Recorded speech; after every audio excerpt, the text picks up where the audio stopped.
Pozdravljeni v naši oddaji Varno na spletu. Danes imamo dva gosta, dijaka in strokovnjaka za varnost na spletu. Spoznali bomo problematiko spleta in njegove slabe lastnosti. Pripravili smo vprašanja za oba gosta, najprej pa bomo gostili strokovnjaka. Pozdravljen, Gašper. Pozdravljeni. A nam lahko poveš, kaj pomeni biti varen na spletu? Biti varen na spletu pomeni, da ne izdaš svojih osebnih podatkov, če ne veš, kam gredo, in da si pozoren na vse majhne malenkosti na spletu. Ja, strinjam se. Mislim, da je to velik problem v današnjem svetu.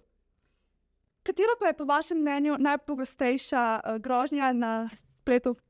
Najpogostejša oblika spletnega nasilja je phishing. No, tako, dragi poslušalci, sledijo oglasi. Leto ženo nisem bila čisto usklajena, kam na dopust. Jaz sem hotel v hribe, žena pa kot vedno na morje, a ne. Na koncu sva se pač oba mal prilagodila in smo šli na morje. Prilagodljivi paketi T2. Pozdravljeni. Poglejmo, kakšno vreme nas čaka danes in jutri v Novem mestu. Danes bo vreme oblačno, z občasnimi padavinami. Temperature se bodo čez dan povzpele na 21 stopinj Celzija, ponoči pa bodo padle na 9 stopinj Celzija. Pihal bo tudi zmerno topel veter. Jutri bo vreme nekoliko lepše, saj bo sončno. Temperature se bodo čez dan povzpele na 18 stopinj Celzija, ponoči pa bodo padle na 9 stopinj Celzija. Toliko za napoved, želim vam lep preostanek dneva in se vidimo kmalu.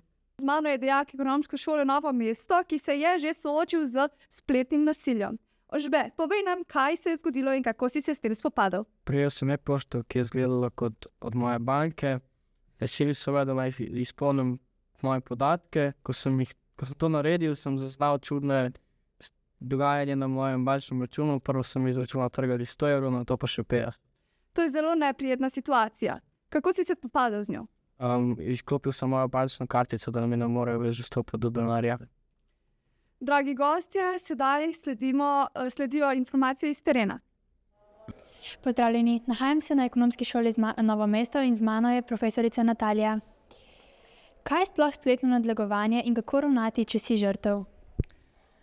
Ja, spletno nadlegovanje je vsakršno pisanje na socialna omrežja, ki ni zaželeno. To pomeni, da ti nekdo piše, ki ga ti ne poznaš in dejansko tebe zahteva, pričakuje, recimo gole fotografije in te potem tudi izsiljuje. Hvala vam, vračamo se nazaj v studio. Zopet smo v studiu in z nami je Gašper, ki nam bo povedal, kaj je phishing. Phishing je spletna prevara, pri katerem napadalec poskuša pridobiti osebne podatke žrtve. Zopet se bomo javili z terena. Pozdravljeni, nahajam se na Ekonomski šoli Novo mesto in z mano je knjižničar Jernej. Kako bi nekomu, ki se ne spozna na tehnologijo, razložili, kako se zaščititi na spletu? Zdaj, trenutno v informacijski družbi je težko najti nekoga, ki ne pozna nič o internetu, tako da če sami nismo seznanjeni z nekim delovanjem, pocukati za rokav nekoga, ki vemo, da to stvar obvlada. Pa ne bo to nekdo starejši ali pa nekdo izmed vrstnikov. Hvala, vračamo se nazaj v studio.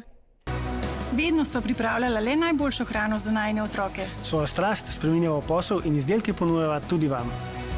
Poiščite izdelke Štartaj Slovenija v megamarketih Interspar. Špar. Podpiramo mlade podjetnike. Najlepša hvala vsem poslušalcem, ki ste ostali z nami do konca in hvala tudi gostom, ki so popestrili našo oddajo. Z vami sem bila Eva Komljen.